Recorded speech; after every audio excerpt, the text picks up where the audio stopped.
जय हरी। जय हरी। आपने कल कुछ लिखवाया था ना, सुमन दीदी आपने लिखा था, वो टॉपिक पर आज बताने वाले थे स्वामी जी। हाँ, मैं कुछ बताने वाला था कल। सुमन दीदी तो नहीं थे उस समय। कुछ मैं क्या कहने वाला था, एक मिनट। हाँ, ये जो जीव जन्म लेता है, मैंने लिखा था तो करवा दीजिए, आवाज कट गई स्वामी जी। वरना किसी ने कल लिखा था, कल लिख लिया था। जो एक पॉइंट मैंने कहा था वो, जिसके ऊपर आज मैं बात करने वाला था।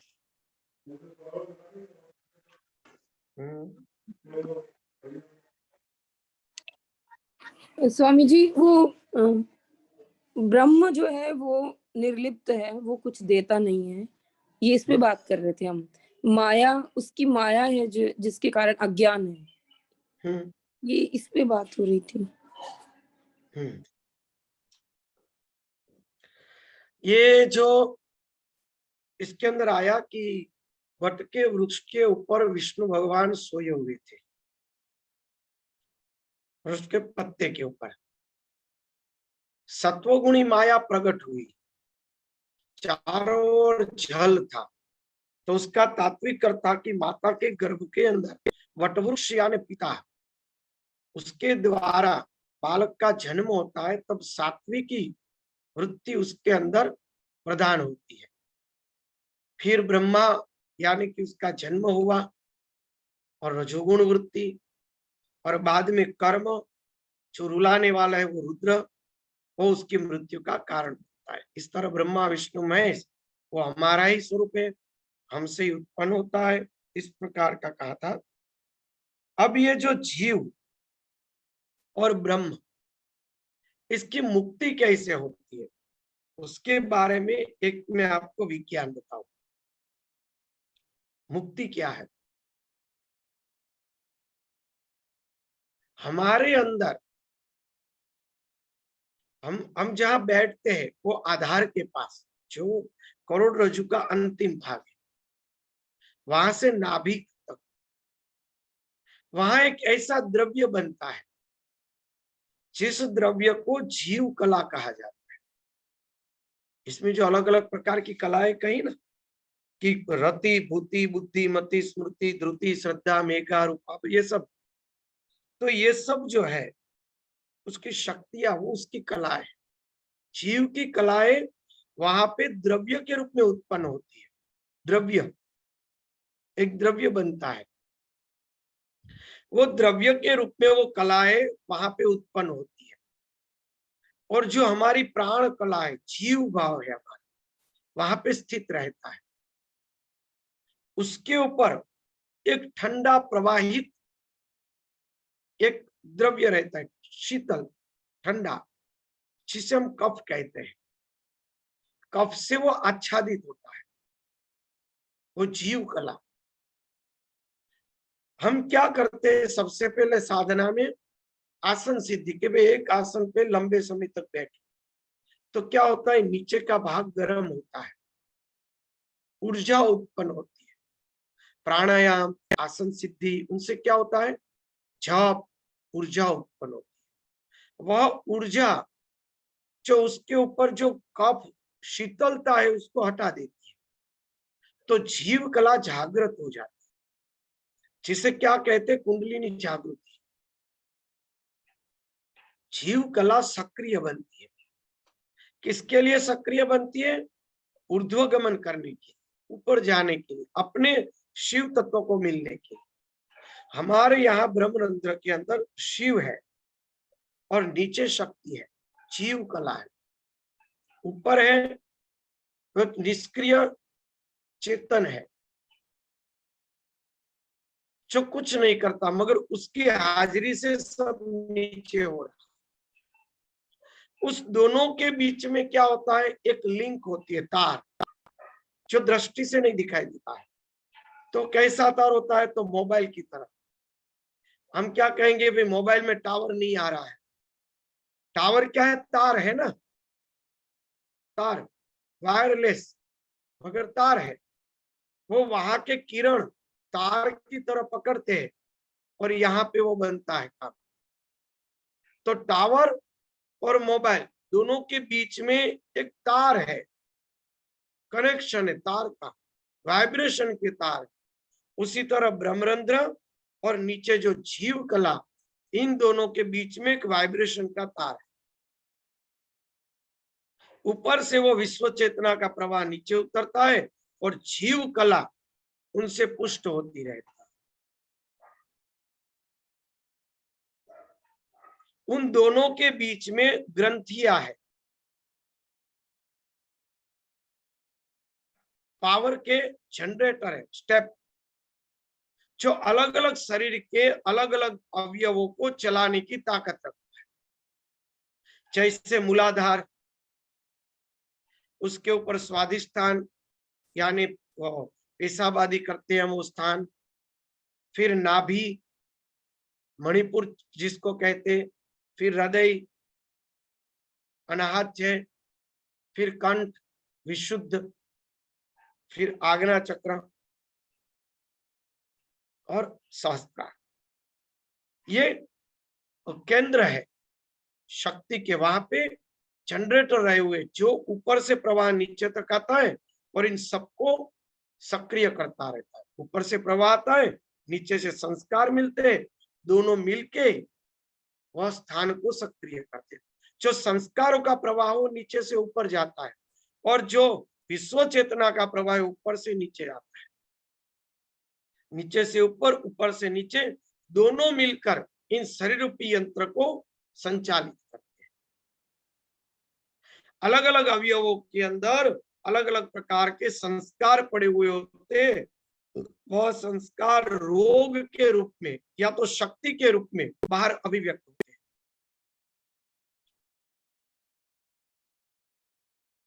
वो प्राण कला है, जीव कला है। वह तपस्या के द्वारा जब शुद्ध हो जाती है, पवित्र हो जाती है, तो ऊर्ध्व रेख होती है, ऊपर तरफ जाती है। सुषुम्ना के द्वारा, सुषुम्ना जो इतना सूक्ष्म टावर है, उस वाइब्रेशन के द्वारा वो ऊपर खींचती है और एक एक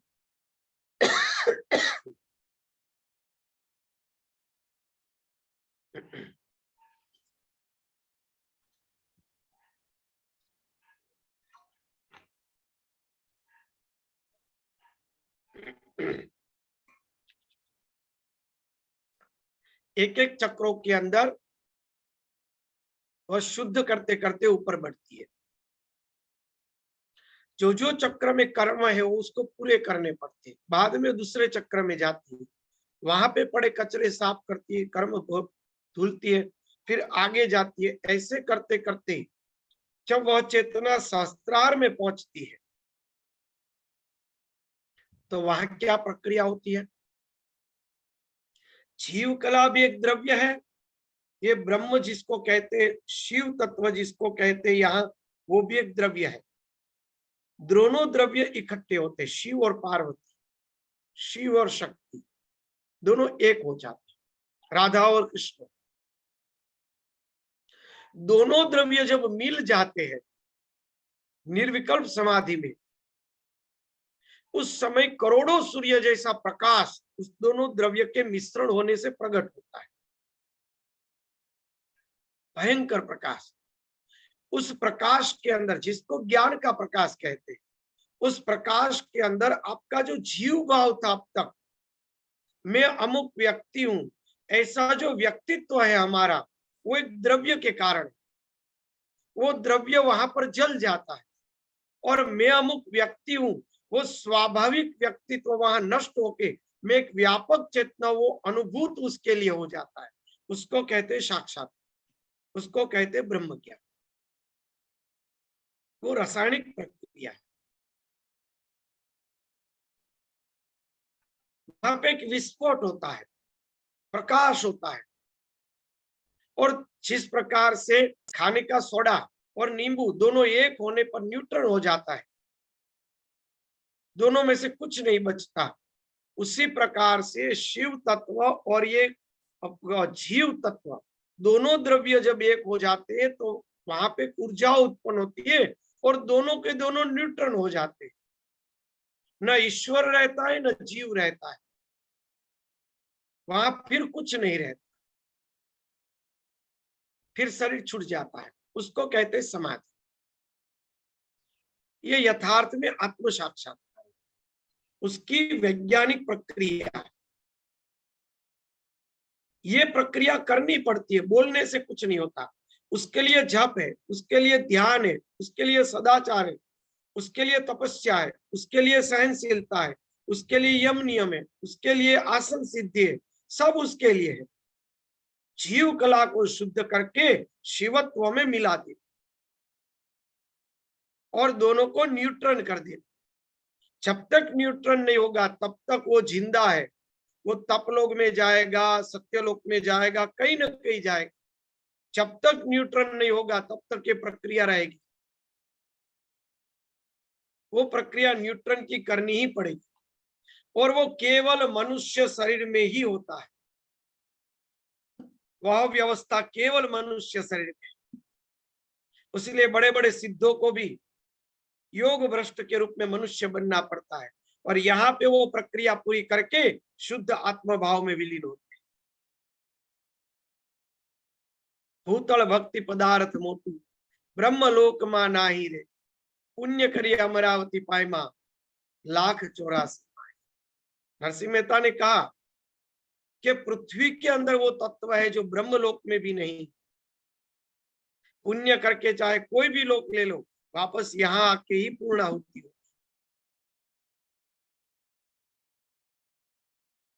और वो विज्ञान ये है। इसी विज्ञान को रूपकों के रूप में इन कथाओं के अंदर वर्णित किया है। वो जो जीव कला है वही विष्णु है। जीव कला हृदय में निवासित है। हृदय यानी रित आत्मा, यानी आत्मा का घर, यानी हम आंख मूंदते हैं जो हमें दिखाई देता है वो हमारी जीव कला, वही विष्णु। माता के गर्भ में वही जन्म लेता है। जहां क्रम सृष्टि है वहां माता की सृष्टि है। जन्म लेने की सृष्टि को क्रम सृष्टि कहा है। और ये जो जगत उत्पन्न होता है वो एक ही साथ स्वप्न की तरह उत्पन्न होता है और एक ही साथ विलीन हो जाता है। उसमें कोई क्रम है ही नहीं, कोई क्रम नहीं।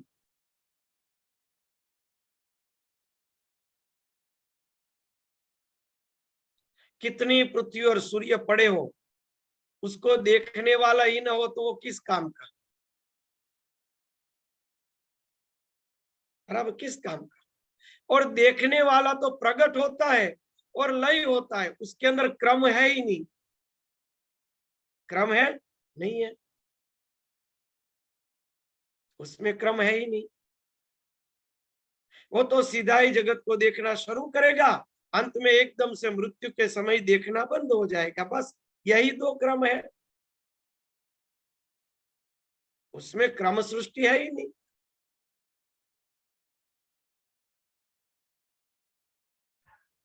उत्क्रांति और क्रम सृष्टि जैसी वस्तु ही नहीं। वो तो वैज्ञानिक मूर्ख है जो उत्क्रांति का नाम देते रहते हैं। क्या उत्क्रांति?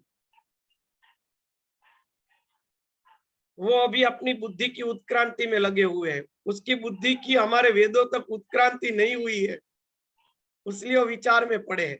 उसकी बुद्धि की उत्क्रांति हो रही है, बाकी कोई उत्क्रांति नहीं। बंदर थे और आदमी बन गए, ये तो कल्पना ही है।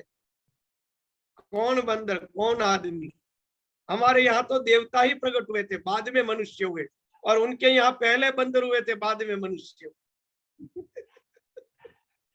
वो बंदरों की औलाद है और यहाँ है वो देवताओं की औलाद है। इसलिए हम सब देवी संस्कृति और देवी सृष्टि को मानते हैं। वह जड़ पशुवत सृष्टि को मानते, क्योंकि वो पशु की जात मानते अपने आप को। उत्क्रांति जैसा कुछ नहीं। आंखें खोली, सृष्टि शुरू हुई, मृत्यु के सके आंखें मूंद दी, सृष्टि वहां पे खत्म। जो जिंदा है उसके लिए सृष्टि है, मर गए उसके लिए कुछ नहीं। वो अपनी अंतःकरण में जैसी सृष्टि पड़ी होगी वैसी दूसरी सृष्टि देखेगा, मगर उसको क्रम से उत्पन्न नहीं करना पड़ेगा। जहां जन्म ले जाना है वहां पे न उसको मकान बनाना पड़ेगा, न घर बनाना पड़ेगा, न पैसे बनाना पड़ेगा, न अपना झूला बनाना पड़ेगा, कुछ बनाना न पड़ेगा। आंख खोलते ही पूरा का पूरी व्यवस्था पड़ी होगी उसके साथ, सब व्यवस्था पड़ी होगी। उत्क्रांति आई कहां से? उत्क्रांति जैसा कुछ। बोलिए क्या प्रश्न है? प्रश्न तो नहीं है स्वामी जी, पर फिर भी अपने वेद और ये सब वो लोग यहाँ से उठा के लेके गए, उसके बाद भी वो लोग जैसे अभी आपने बताया वैसा मानते हैं कि हम पहले वानर थे और बाद में मनुष्य हुए। और अपनी पढ़ाई में आज भी यही चीज आती है, जब बच्चों को स्कूल में पढ़ाया जाता है कि पहले हम लोग मनुष्य नहीं थे, हम वानर में से मनुष्य हुए। पर अब तो विदेश वाले भी हमारी संस्कृति को मानने लगे, हम ही नहीं मान रहे। जी। ये तो 100 बरस पहले जब उसकी अक्ल में बैठा ही नहीं था तब कहा था ना। इतने बरस तक जो 70-80 बरस तक जो उन्होंने अध्ययन किया, बाद में तो वो भी मानने लगे, मगर हम तो वो 100 बरस पुरानी पुस्तक पकड़ के बैठे जो उसकी अल्प बुद्धि से निकले हुए थे। जी बराबर। तो वो पकड़ के बैठे। अब तो उन लोगों ने भी विकास कर लिया, इसलिए तो वेदों के मंत्र करते हैं ना, इसलिए तो सब रुचाए और मंत्र को पकड़ के वो भी बैठे, वो भी उनके ऊपर रिसर्च कर रहे हैं। वो तो कहना पड़ेगा कि भैया इतनी बुद्धि चाहिए तो भारत के अंदर जन्म लेना पड़ेगा, यहाँ के लहू के अंदर, यहाँ के रक्त के अंदर वो ज्ञान स्वाभाविक पड़ा है, समझाना नहीं पड़ता, स्वाभाविक हम सबके अंदर पड़ा है।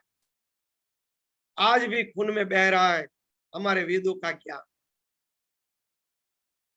खून में बह रहा है, उसको यहाँ जन्म लेना पड़ेगा अगर पूरी की पूरी अक्ल चाहिए। आज भी वो यहाँ पे आके रोते हैं, यहाँ की मिट्टी को अपने शरीर पे लगाते हैं कि हम कम नसीब है जो भारत में जन्म न ले सके। आज देखो अनेक विदेशी लोग रो के कहते हैं, आज भी अभी भी समझने के लिए हमारे पास बुद्धि नहीं। हमारी माताएं अपने दूध में पिला देती है और रामायण और गीता गर्भ में ही सीख लेते हैं। वो है भारतीय संस्कृति जो परंपरा से चल रही है, जो आज टूट रही है, जिसको देखकर रोना आता है। धन्य है वो घर जो इस संस्कृति को संभाल के बैठे, वो देव है, देवत्व ही है वहां पर जो इस संस्कृति को संभाल के बैठे, धन्य है। और स्वामी भगवान जी, की कृपा से जागृति हो रही है, बड़ी अच्छी बात है। हाँ दीदी बोलिए।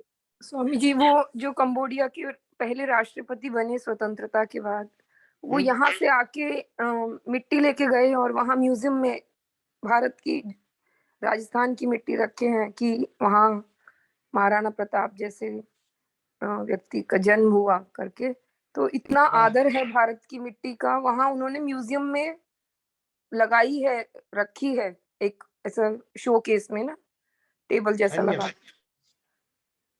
बराबर है। आज भी यहाँ की मिट्टी का, आज भी यहाँ के तत्व का उन लोगों को गौरव है, हम लोगों को नहीं गौरव है। ये पूरा का पूरा विज्ञान फिर से उस पर आए कि ये सृष्टि क्रम से नहीं, क्रम सृष्टि जन्म की सृष्टि है जो स्थूल जगत को, बाकी तो वो जो तत्व है वो दृष्टा के रूप में सीधे ही जगत को देखता है और वो आंख मूंद लेता है। क्रम सृष्टि माया की रचना है, ये कहना चाहता। चलो किसी का प्रश्न है, वरना आगे सत्संग चलाए। व्यास जी बोल रहे थे, वहां पे पहुंचे थे हम। स्वामी जी प्रश्न है मेरा। ये आपने जो ये चक्र वाला जो बताया ब्रह्मरंध्र तक पहुंचने का, उसी में बीच में दो जिज्ञासा हुई कि आपने कहा कि हर वो चेतना और संस्कार या तो रोग के रूप में प्रकट होते हैं या शक्ति के रूप में प्रकट। एक इसको थोड़ा सा स्पष्ट कीजिए। और चक्र के कर्म, आपने कहा कि हर चक्र के जो कर्म संचित होते हैं, तो क्या हर चक्र से कोई भाव संबंधित है कि उस भाव में हम जो करते हैं वो उस चक्र में संचित हो जाते हैं? हाँ, चलो बता दो, पूरा समझ गया। दोनों प्रश्न एक में ही आ जाता है कि जैसे कि चलो हृदय चक्र है, हम लोगों कर्म करते करते जो जो भावनाएं उत्पन्न होती रहती है, दुष्ट भावनाएं उत्पन्न होती है, राग द्वेष उत्पन्न होता है, छल कपट उत्पन्न होता है, तो सामने प्रेम उत्पन्न होता है, दया उत्पन्न होती है, सहानुभूति उत्पन्न होती है। जो जो उत्पन्न हुआ वो एक द्रव्य उत्पन्न हुआ, वो तो अंदर समाहित रहेगा ही रहेगा संस्कार के रूप में।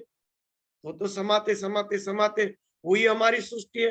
हर व्यक्ति का व्यक्तित्व अलग अलग है, क्योंकि अनेक भावनाओं में से वो पसार हुआ है। जैसी भावना और जैसे वातावरण में पसार हुआ है, उस प्रकार की उसके अंतःकरण की सृष्टि रहेगी। कोई निष्ठुर है, कोई प्रेमाळ है, कोई बच्चे जैसा है, कोई बूढ़े जैसा है, और कोई राक्षस जैसा है, कोई देव जैसा है, वो सब उससे हुआ। जैसे कि हृदय चक्र, अभी मैं उस एक की बात कर रहा हूँ। तो उनके अंदर उन्होंने जो अच्छी भावनाएं बहुत की होगी, तो उसके हृदय के अंदर अच्छे अच्छे संस्कार, अच्छी अच्छी बातें निकलेगी। वो व्यक्ति अपने आप अपनी उन्नति करने लगेगा। अगर उनके अंदर ऐसी खराब भावनाएं, दुष्ट कर्म किए होंगे, दुष्ट भावनाएं उत्पन्न की होगी, तो उसकी बुद्धि भ्रष्ट हो जाएगी। ऐसी भावनाएं उत्पन्न होगी और वो स्वयं अपने पतन की ओर चला जाएगा। उसको खुद को ही पता नहीं होगा कि इनसे तो मेरा विनाश अपने आप। ये ध्यान के समय, ध्यान के समय नहीं, हर समय, खाते पीते, चलते उठते, बैठते सोते, सब समय हमारे संस्कार हमारे हृदय के अंदर प्रस्थापित रहते हैं। उसी तरह पेट है, नाभि, उसके संस्कार। उसी तरह हमारी आंख है, हमारे कान है, हमारा आज्ञा चक्र है, तो वो आंख नाक कान उसके साथ मिला हुआ है। तो उसके जो हम जो देखते हैं वो सब चीजें हमारे अंदर आती जाती है। हमने देखा कि दुष्ट व्यक्ति बहुत गलत कर रहे हैं, तो आंखों से देखते फिर भी उसको नकार देते, भाई वो उसका कर्म जाने, हम कुछ करना ही नहीं चाहते। तो आंखों ने वो पाप देखा, वो पाप कभी ना कभी वो आंखों में रोग के स्वरूप से उत्पन्न होगा, बराबर उत्पन्न होगा। आज कोई गरीब आदमी है, उसको कोई मार रहा था, पीट रहा था, उसका लूट रहा था, अब खुद नजरों से देख रहे थे। जब न्याय का समय आया, उस बेचारे ने रोते रोते कहा कि भाई ये भैया को पता है, पूछो तो सही स्वामी जी को। तो खड़े थे, मैं बेकसूर था, मुझे कितना मारा। तो आंखों से देखने के बावजूद भी मैं उसका जवाब नहीं दूंगा, तो दृष्टि का पाप हो गया। वो पाप अंदर तो रहा, दूसरे समय, दूसरे जन्म में या तो उस जन्म में जैसा कर्म, वो व्यक्ति अंधा हो जाए, या आंख के बड़े बड़े रोग उत्पन्न होंगे ना, क्योंकि पाप किया ना, आंख से पाप किया। आंख से पुण्य किया, अनेक संतों के दर्शन किए, भगवान के दर्शन करते करते आंखों में आंसू आने लगे। आंखों से पुण्य किया, आंखों में ऐसी दिव्य रोशनी आ गई कि सर्वत्र संत और भक्तों को देखने की उसको इच्छा होने लगी। तो कर्म ही है ना, आंखें वही ढूंढेगी। कोई बस में बैठा होगा, भक्त होगा, तो तुरंत दूसरे भक्त को पकड़ लेगा, अरे ये तो माला कर रहा है, जय श्री कृष्ण, आप भैया जब करे, वो बड़ा आनंद आया आपको देख के। वो किसने किया? आंखों ने किया, क्योंकि आंखों ने पुण्य किया था, तो पुण्य पकड़ में आ गई।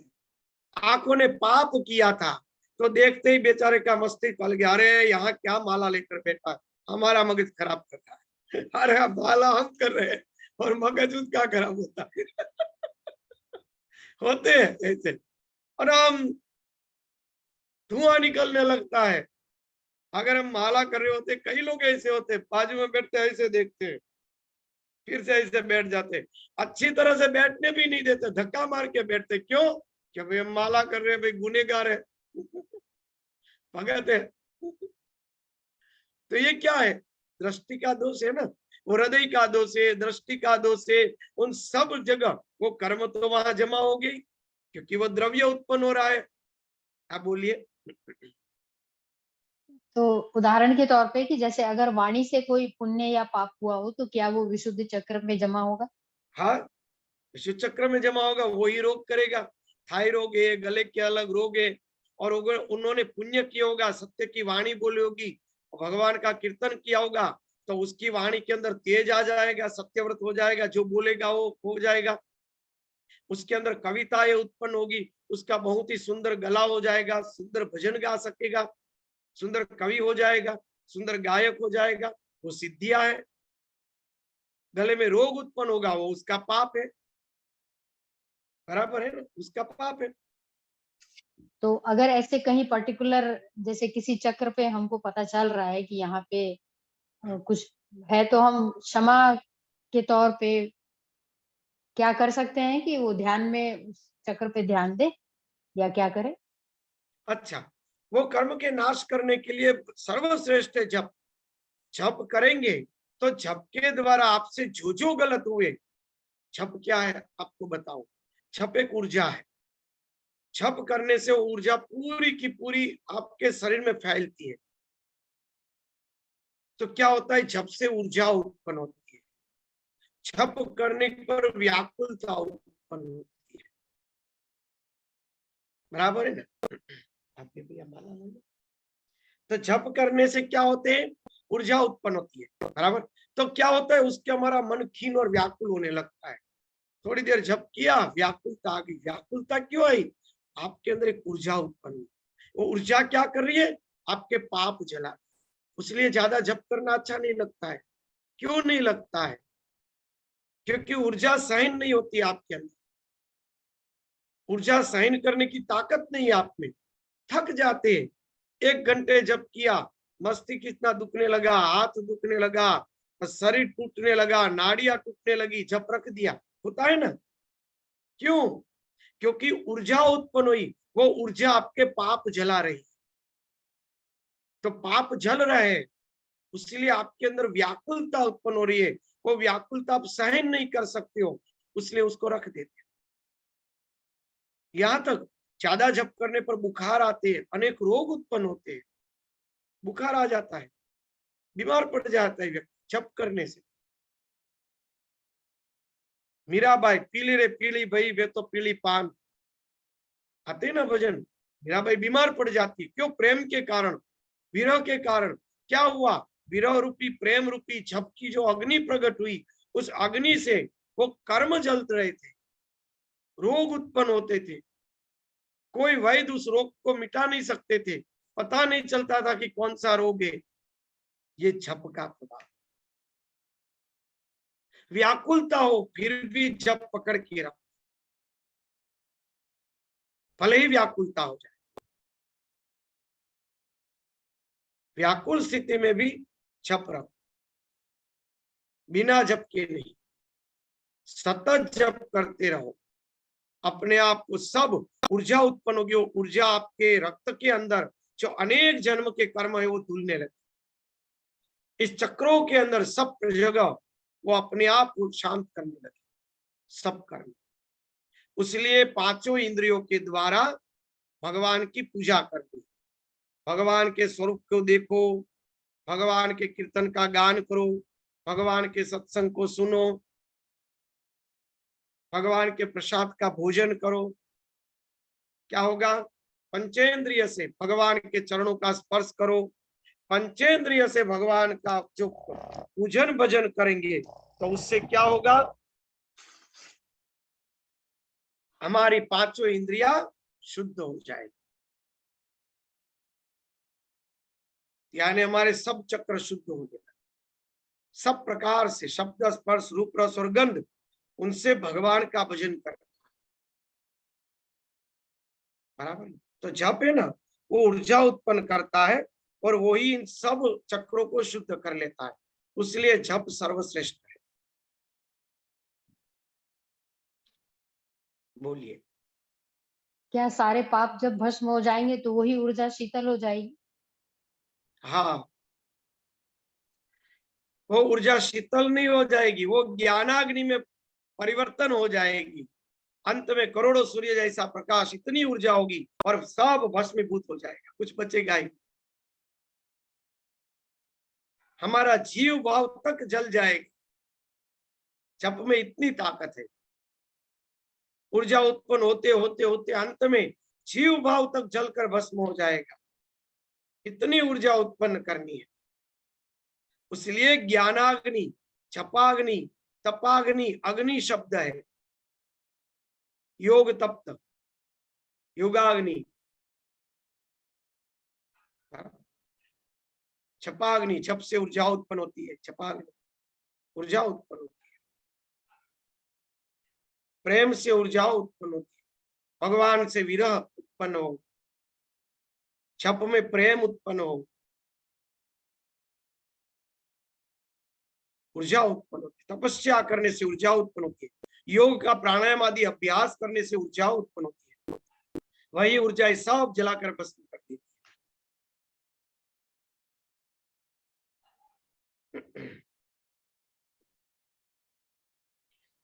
चलो आगे पढ़ते हैं। व्यास जी बोले कि हे देवी, व्यास जी बोले कि महादेवी लक्ष्मी के इस वचन को सुनकर चतुर्भुज भगवान विष्णु ने उसे सर्वश्रेष्ठ मंत्र समझकर सदा के लिए हृदय में धारण कर दिया। देखा, सब कुछ मैं ही हूं, मेरे सिवा कोई नहीं, मैं ही सनातन। बस इसी मंत्र को धारण कर लिया भगवान विष्णु ने, तो भगवान बन गए। इसी मंत्र के कारण वो भगवान बने। अगर वो मंत्र हमारे हृदय में धारण हो गया तो हम भी भगवान विष्णु ही है। सब कुछ मैं ही हूं, मेरे सिवाय कुछ है ही नहीं, मैं ही सनातन तत्व। बस ये हृदय में दृढ़ करूं। कुछ दिनों के बाद उनके नाभि से उत्पन्न ब्रह्मा जी दैत्यों के भय से डरकर भगवान विष्णु की शरण में गए। तब भगवान विष्णु भयंकर युद्ध करके मधुकैटभ का वध कर विषाद अक्षरों वाले श्लोक अर्धरूप मंत्र का जप करने लगे। विशद यानी विशेष भगवान वसुदेव को जप करते हुए देखकर प्रजापति ब्रह्मा ने प्रेम पूर्वक कमलपति से पूछा, हे देवेश, हे पुंडरक्ष, हे भगवान जगदीश, आप किसका जप कर रहे हो? आपसे भी बढ़कर दूसरा कौन है जिसका ध्यान करके आप इतने प्रसन्न हो रहे हो? भगवान विष्णु बोले, महाभाग, विचार कीजिए कि आप में और मुझ में जो कार्य कारण स्वरूपा शक्ति विद्यमान है वे ही भगवती शिवा है, जिनके आधार पर एक कारण महासागर में यह समस्त जगत ठहरा हुआ है। जो महाशक्ति सकार, साकार, असीम, सनातनी और भगवती है, और यह समस्त जड़ चेतन संसार जिनके द्वारा रचा गया है, वे ही जब प्रसन्न होती है तब मनुष्य के उद्धार के लिए वरदायिनी हो जाती है। वे ही सनातनी परम विद्या, संसार के बंधन एवं मुक्ति के कारण रूपा, और वे ही सभी ईश्वरों की भी स्वामी है। समझ में आया ये विष्णु कौन है?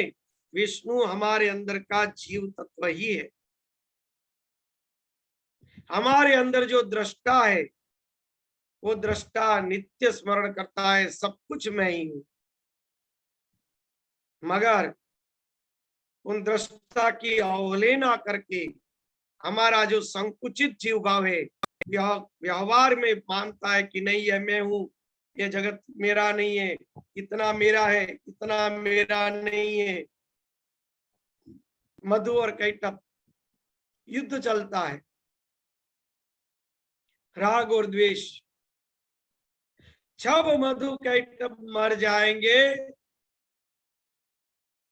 तभी भगवान विष्णु को ये बोध होगा कि सब कुछ मैं ही हूं और मैं ही सनातन।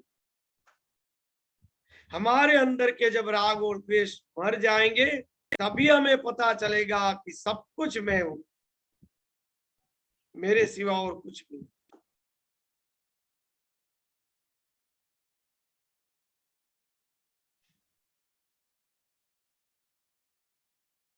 मैं आप और समस्त संसार उन्हीं की चैतन्य शक्ति से उत्पन्न है। ब्रह्मा, हे निष्पाप, ऐसा आप सत्य जानिए, उनमें कोई संदेह नहीं। उन भगवती ने आधे श्लोक में ही जो कहा है वही वास्तविक श्रीमद देवी भागवत द्वापर युग के आदि में पुनः उसका विस्तार होगा। ये तो एक औपचारिक बात है। मूल वस्तु तत्व यही है, सब कुछ मैं हूं, मैं ही सनातन हूं। ये हम सबके अंदर पड़ा हुआ तत्व की ही वाणी है जो हम सबके अंदर बोल रही है, हमें पता नहीं।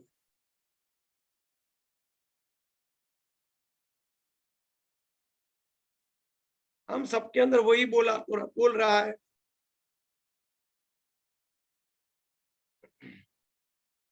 व्यास जी ने कहा कि इस प्रकार भगवान विष्णु के नाभि कमल पर विराजमान ब्रह्मा ने उस भगवान का संग्रह किया, उस भागवत का संग्रह किया। तत्पश्चात उन्होंने अपने परम बुद्धिमान पुत्र नारद से कहा, पूर्व काल में वही भागवत देवर्षि नारद ने मुझे दिया, फिर मैंने उसे 12 स्कंदों में विस्तृत करके पूर्ण किया।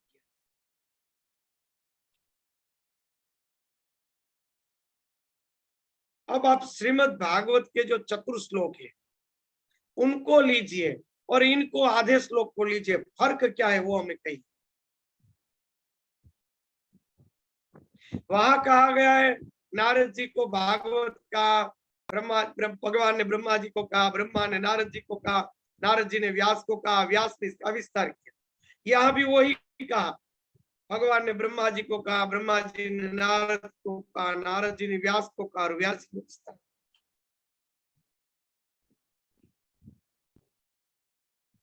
ये क्या है? वो 4 श्लोक का भी अर्थ वही होता है जो एक श्लोक का अर्थ होता है। ये उल्टे हाथ से कान पकड़वाने की बात है, बच्चों को समझाने जैसी बात है। मूल ज्ञान तो एक ही है, उसी को प्रतिपादित करने के लिए, उसी सिद्धांत को स्थापित करने के लिए ये कहानियां रची गई। ये विष्णु दृष्टा है, ब्रह्मा बुद्धि है, मन नारद है और हमारा व्यक्तित्व व्यास है।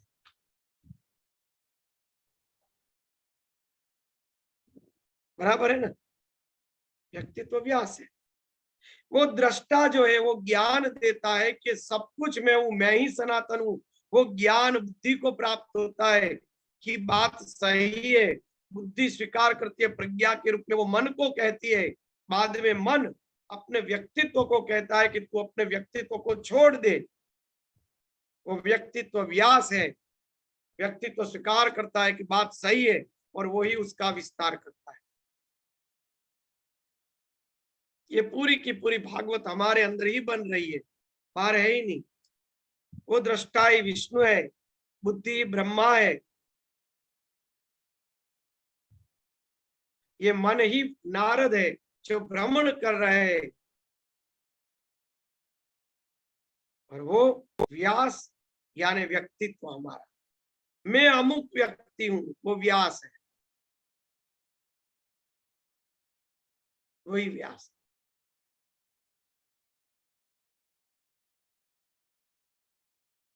यहाँ पे व्यास जी की भाषा देखिए, आपको एक अमुक संसारी व्यक्ति जैसी भाषा मिली। व्यास अगर परमात्मा है तो ऐसी भाषा यहाँ नहीं दिखेगी। यहाँ व्यास रूपक के रूप में लिया गया है। जो व्यास जिन्होंने ये भागवत की रचना की है वो व्यास नहीं है, रूपक के रूप में व्यास है। ये कथा लिखने वाला अपनी दुर्दशा कभी भी नहीं लिखेगा। अरे बेटा तू विवाह कर ले, अरे विवाह के बिना कुछ होगा नहीं, दुर्दशा नहीं तो क्या। जिन्होंने ये पुस्तक लिखा वो क्या अपनी दुर्दशा लिखेगा? ये रूपक है। यहाँ पे व्यास जिसको नाम दिया गया है वो और व्यास है, रूपक है केवल, मूल व्यास अलग है, रूपक है।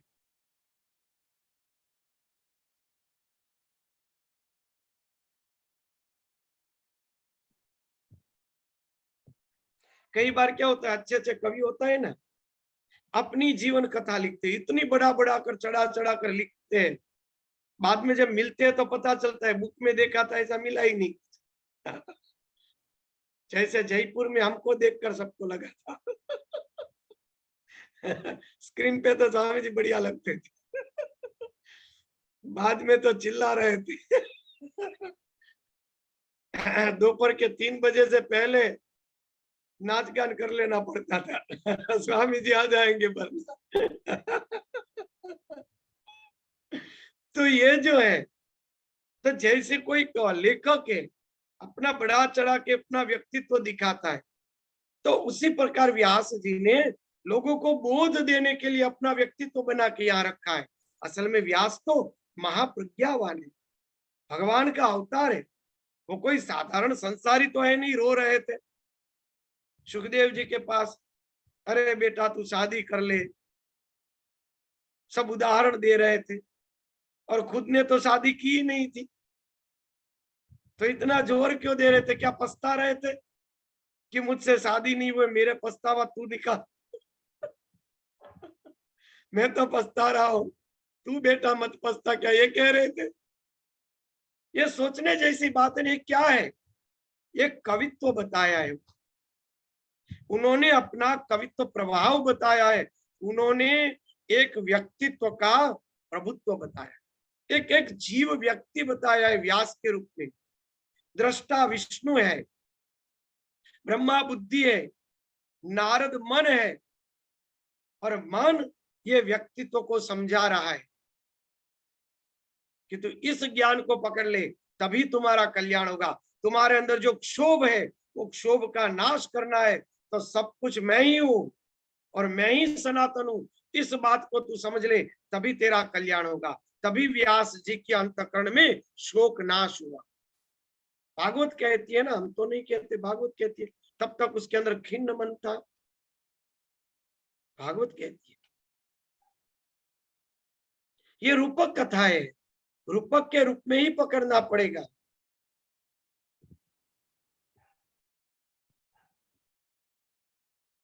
हे महाभाग, वेद तुल्य 5 लक्षणों से युक्त भगवती के उत्तम चरित्र से ओतप्रोत इस देवी भागवत को पुराण को पढ़ो। तत्व ज्ञान के रस से परिपूर्ण वेदार्थ के द्वारा उपबृहंत और धर्म शास्त्र के समान पुण्य पद यह भागवत सभी पुराणों में सर्वोत्तम है। यह वत्रासुर वध के कथानक से युक्त विविध व्याख्यान से समन्वित ब्रह्म विद्या का निदान एवं भवसागर से पार करने वाली। अतः हे महाभाग, तुम उस भागवत को अवश्य पढ़ो, तुम अवश्य बुद्धिमान और योग्य है। हे नरश्रेष्ठ, यह देवी भागवत नामक पुराण पुण्य प्रद है, तुम इसके 18,000 श्लोकों को हृदय गम्य कर लो। यह पुराण पाठ तथा श्रवण करने वालों के लिए अज्ञान का नाश करने वाला, दिव्य ज्ञान रूपी सूर्य का बोध करने वाला, सुखप्रद, शांतिदायक, धन्य, दीर्घ आयु प्रदान करने वाला, कल्याणकारी और पुत्रों और पौत्रों की वृद्धि करने वाला। लोम हर्षण से उत्पन्न मेरे शिष्य ने, ये धर्मात्मा सुत जी भी तुम्हारे साथ इस शुभ पुराण संहिता का अध्ययन करें। चलो कल से अध्ययन की बात शुरू करेंगे, बराबर है? किसी का कोई प्रश्न है तो पूछ सकते हैं।